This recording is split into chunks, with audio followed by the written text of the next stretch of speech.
face. You're in a toxic relationship. Hi motoristas! Last time we did the Cebu City tour, the oldest city in the country. We also consumed more delicious lechon before heading to PR3 and take the RORO going to Bohol via Tubigon. If you want to check the previous episodes, simply go to the description of the videos and choose which vlogs to watch. Today, I will reach Bohol on 2 wheels for the first time and go straight to its signature tourist destination, the Chocolate Hills. If it's your first time here, my name is JT and I have a quest of touring the 81 provinces of the Philippines on 2 wheels within 3 years. I track my progress by putting markers on my printed map. Make sure to check out the video section of my channel. After securing our bikes on the Fast Cat, we went up to take our seats. Fast Cat, finally. Ang rate nila is for motorcycles, 1,100 pesos for below 400cc. 400cc and above, it's 1,280 pesos, including the driver. So pag may back ride ka, additional siya. Around 300 pesos yata. Bukod pa yung terminal fee doon. The travel time is 1.5 hours. Fast Cat. Saan? Kailan? Hey.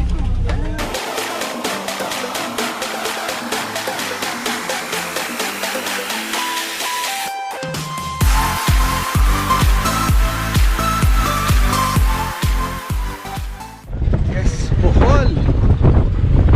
First time to be here na nakamotorsiklo. And I'm really excited.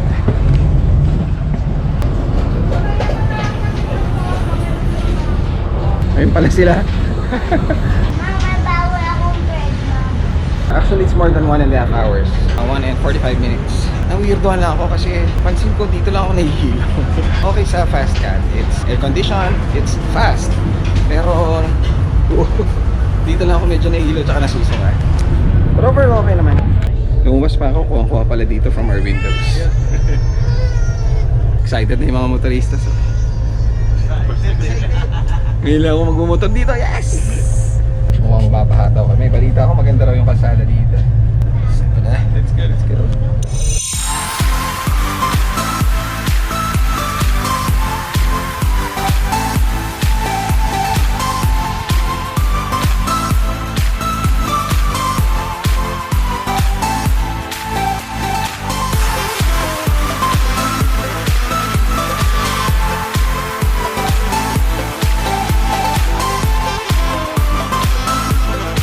And we are finally in Tubigon Port in Bohol. A few motoristas messaged us in advance that they will be there to meet us.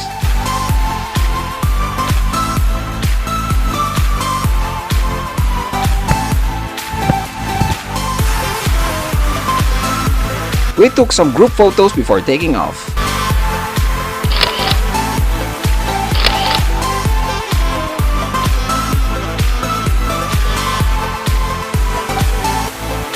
The Chocolate Hills complex is located in Carmen, around 43 kilometers from the port.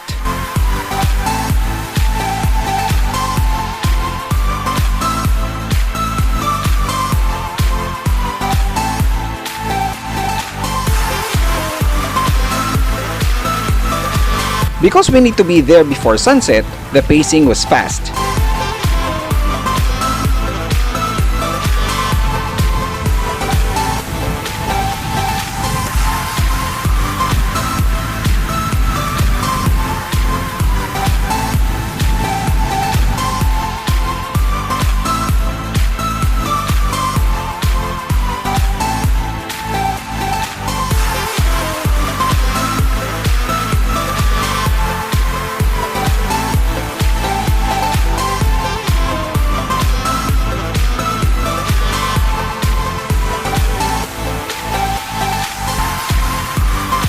When I noticed that some of us were missing, I pulled over to call and wait for them. They stopped somewhere to check on Photo Bomber's tires. After several minutes of waiting, I called them again. They said they were on their way, but I figured they were lost or they missed the turn because they should be here by now. They'll just follow according to them. So I have no choice but to go ahead and cover Chocolate Hills while they're still light.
there it was. This road going up was very distracting. Nope, not because of those, but because of these. The view of the hills was really fantastic.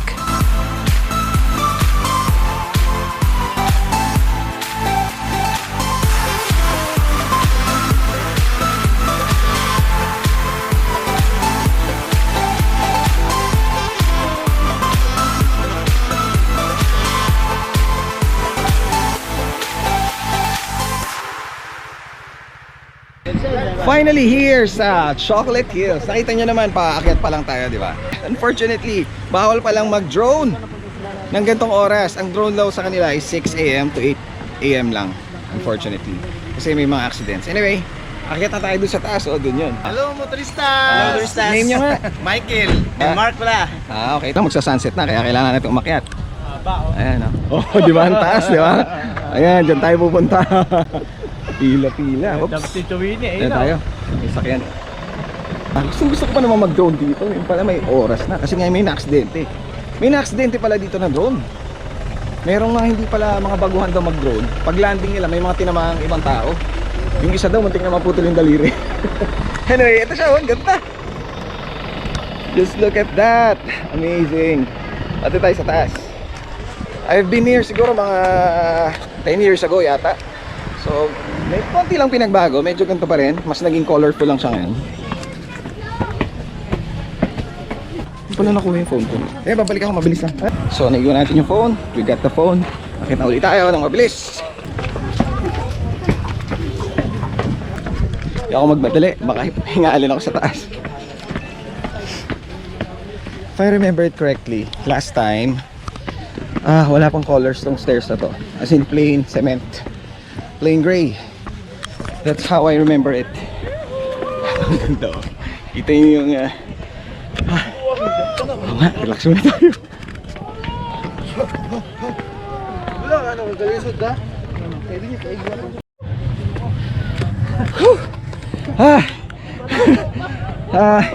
Una pag nakita mo parang dali lang. Isang straight lang, di ba? Pero hindi, nakakaingil din pala. But I'm sure it's gonna be worth it. We're almost on top.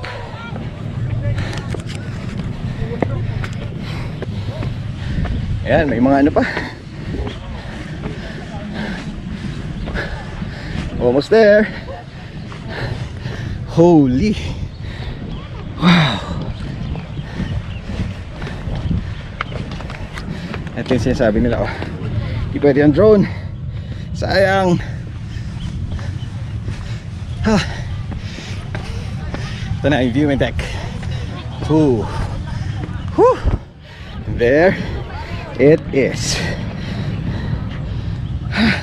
Hindi masyado yatang kita because of the light. It's there and it's magnificent.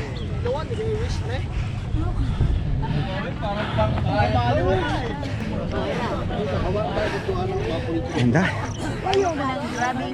Tingnan niyo yung panoramic view in Chocolate Hills. Yun yung mga gusto ko. That's my kind of view.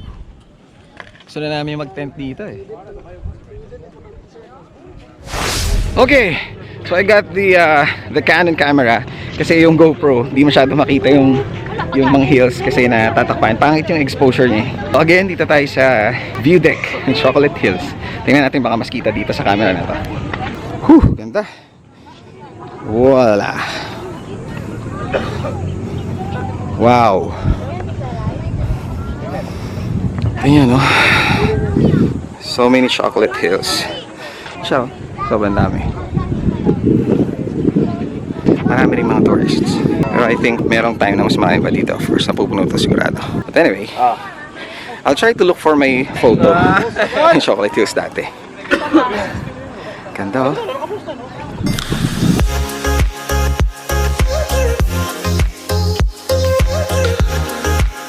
The Chocolate Hills are probably Bohol's most famous tourist attraction.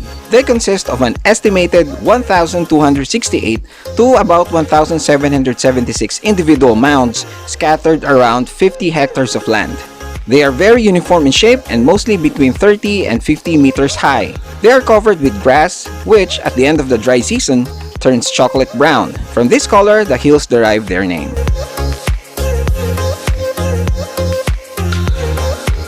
I know, you are also itching the same question I had.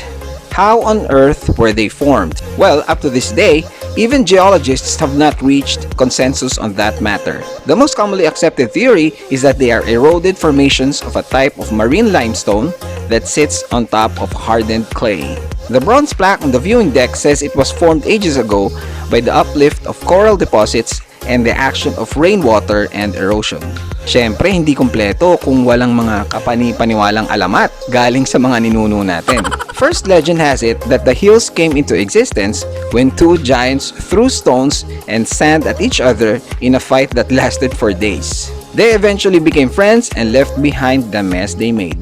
The second one is the tale of Arogo, a young and very strong giant who fell in love with an ordinary mortal girl called Aloya. After she died, the giant Arogo cried bitterly. His tears then turned into hills as a lasting proof of his grief. The third and most disgusting legend talks about a giant carabao who ate the crops of farmers. The angry people left spoiled food to be eaten by the giant, resulting to an upset stomach, so he defecated, leaving behind mounds of feces. The feces then dried, forming the chocolate hills. Kung totoo pala yung number 3, ibig sabihin, nakatungtong tayo ngayon sa isang malaking tumpok na ng higanting kalabaw. Ayos, di ba?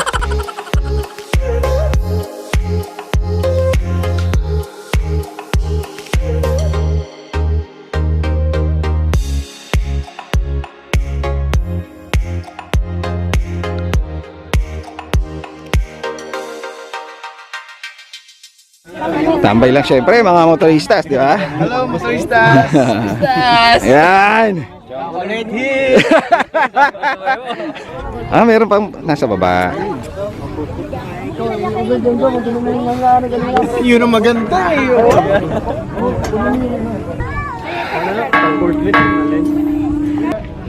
Buti na lang umabot tayo. Di ako kita. Buti na lang umabot tayo kasi sobrang worried na kami kanina na baka hindi natin makabutan ng maliwanag yung hills. And yung sunset, makikita pala natin. Ma-witness natin yung sunset.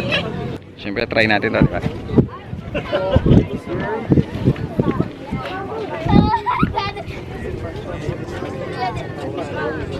What? Wala akong nakikita. Ayun. Not much. Kita mo lang yung mga talahib. Nakanom pa. Talagang pumost pa talaga, ha? Naglalaro ba kayo ng PlayStation games? Hindi sir. Familiar kayo sa ibang games ng PlayStation? God of War, narinig nyo na? Narinig mo na yung God of War? Okay, research mo mamaya, ha? Research mo yung God of War. Oo, matadaanin yan sa... Ang tawag nito? Tapos, ano pa nga?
After enjoying the view of the Chocolate Hills, we went to the Banlasan Lodge to check in.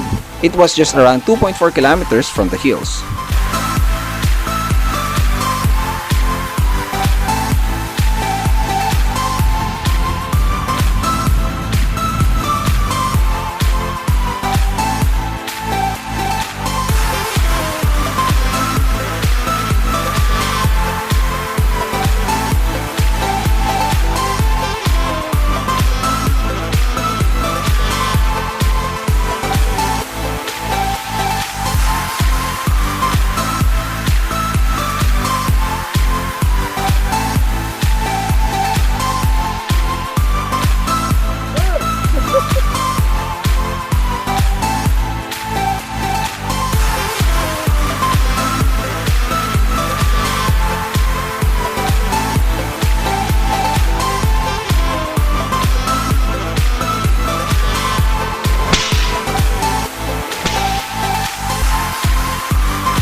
Alright, so dito na tayo sa Banlasan Lodge. As you have seen earlier, along the way lang siya.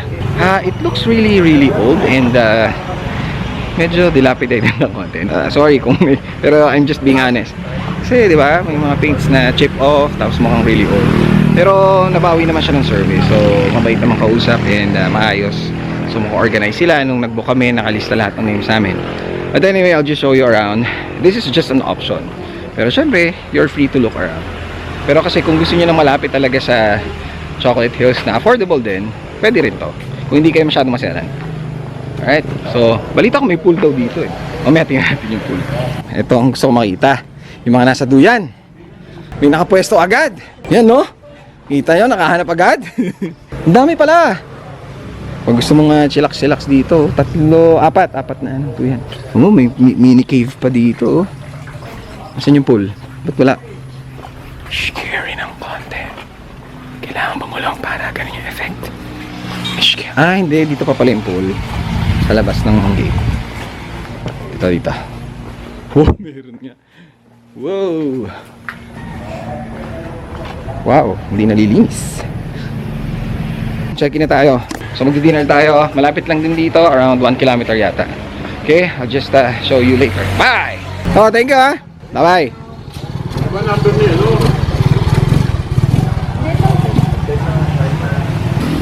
Layo pala? Malapit sa swimming pool. Ganon? Naku po, nakakatakot pala dito. Sino kasama ko dyan? Sila yung...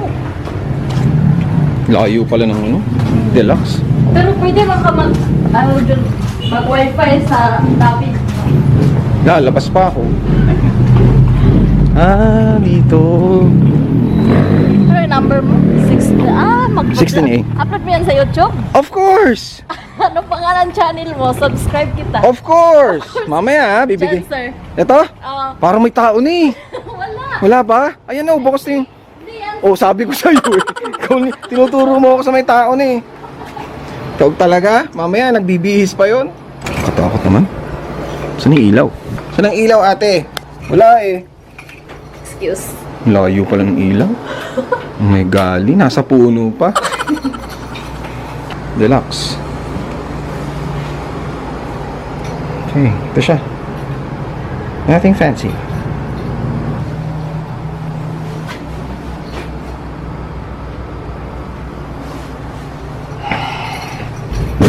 Oh my god. Ay.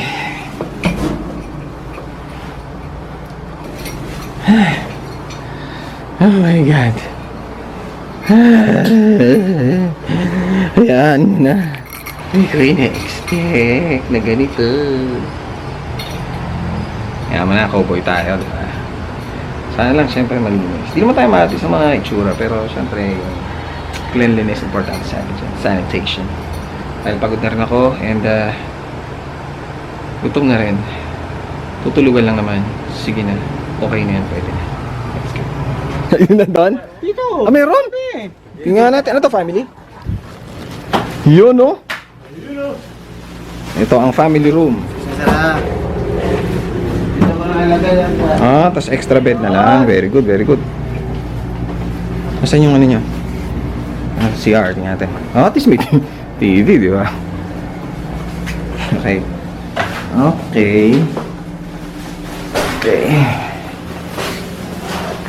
Okay. Maganda na to. Okay. So lumabas kami for siguro about 1.9 kilometers or almost 2 kilometers to dine here sa Tany's. Ay, hindi masyadong basa. Pero yan yan. Tany's Fried Chicken. So recommended din ito ng mga locals dito. Dahil nga malapit siya. So ito na yung in-up namin. Parking area pang mga motor. Okay naman. Meron dito pero hindi sa amin yan. Dito kami nag-park sa banda dito. Yan. Medyo madilim. Doon kami nag-park. Tapos ito sa tabi marami pa rin mga stores dito. So ito yung parang pinakasentro ng barangay na to. So let's try their fried chicken kasi nga na-recommend siya. Okay, so dito sa area na to may mga grocery stores. Lahat na mabibilihan nyo pwede kayo dito. Pero sa tingin ko Maaga yung curfew nila kasi hanggang 9 lang yata sila. Tapos yung gate daw nung tinitirhan namin sa Banlasan Lodge, 9 PM daw sasara na. So, ayan, dito tayo. Napaset kami ng, siyempre, long table para kasya kami lahat. Ito dito. Ayan. So, meron pa dun sa loob ng area na yun. And ito yung counter nila. Okay, so kagulo sila, oh. Ayun, yun ba si Aling Tany siguro? Okay lang po ba? Okay lang po. Sorry. Sige, thank you. Okay, so ito. Isang buong ganun, tsaka isang ganito. Ano po ito? So marami ring mga luto. Aside from the fried chicken, syempre na. Magkano po yung ganyan? 600. 600. Anong pong special dyan? Sige po, malaman namin. Kainin lang namin. Sige po, so ilan? Ayan, ako isa niyan. Isa yan ako. Ito. So ipa-fry pa? Dalawa or tatlo? So yung dalawang to. Dalawa muna kasi may ordering pa yata sa ibang food. Sige, dalawa po muna. Kayo muna na ito yan. Ako muna yan. Kasya ba sa atin? Oh, bakit po Tanis? Pangalan ng mama ko. Yung mother nyo. Isa rin ang fried chicken. Mas malaki siya, sir, kaysa Magkano yan pag malaki? 700. Kanya mother. Ayun na yun. Yun na ba yung bagong ano? Thank you. Bagong ito. Hindi na ako nagkagato eh.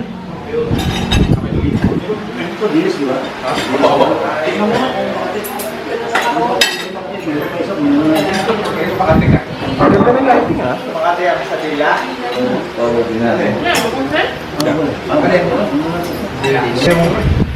We ordered 3 whole chicken. So depending sa size, ang price niya. So merong 600. And then kapag bigger ng konti, 700 pesos. So sila na yung magsasabi kung magkano. Cook na siya pero ipa-fry pa nila yon. Ready to fry na naman siya. So we're still waiting for them. Dapat di tayo mabigo, di ba? Hindi ko kasi mukhang kilala sila dito talaga sa fried chicken. Kanina, sabi nyo nga, yung business was started by your mother. Yes. Wala siya sa sir. Calendar na. Tapos sa kabila naman, sari-sari store. Nakaunang mga customer ni Ma'am Tany nga. mga ahente galing Cebu. Mga midrip. Nagustuhan nga nila, no? Obviously. So, pabalik sila. Tapos ano sa mga kaibigan nila. Nirefer nila. So, repeat customers sila, no? Pabalik-balik dito. Pabalik-balik na sila. Kung masasabi nyo bang the best fried chicken to sa Bohol? O siguro sa Carmen na lang? Ewan ko sir, basta dinadayo. Ang humble naman. Yan ang gusto kong mga sagot. Sige po. Punta kayo sa Tany's Fried Chicken. Chicken ang specialty namin dito. Sugod na kayo dito. Thank you po. So, kinain ni, Sir Manny, beef tapa. Parang hindi ako convincing.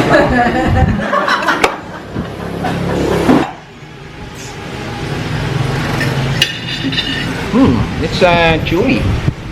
Extra chewy, ha? Chewier than expected. Parang naman siya. Peppery na paminta. Pero okay naman. Wow! Ganda ng kulay, ha? Akin na to? Akin na lang. Thank you. Oh guys, baka matabig nyo, ha? Saan ba to? Ito?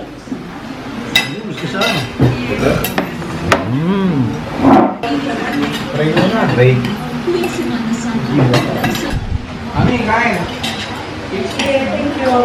Native chicken nga pala siya. Expect medyo, tender. Pero tasty at the same time. Alright, one of the pamangkins. Hello! Hi! Yeah, people, pag may lugar kayo pumunta sa Bohol, visit lang kayo sa Carmen at visit lang din kayo sa Tany's Fried Chicken dito sa Carmen. Alright. Bye, Christine. Thank you. The locals were very accommodating and the food was nice. We headed back to the lodge and rested for tomorrow's adventure. Next episode. Kasamang humabol. Si grabe din talaga to. Saan ba?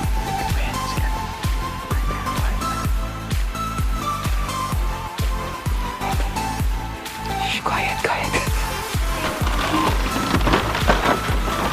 Ayun na!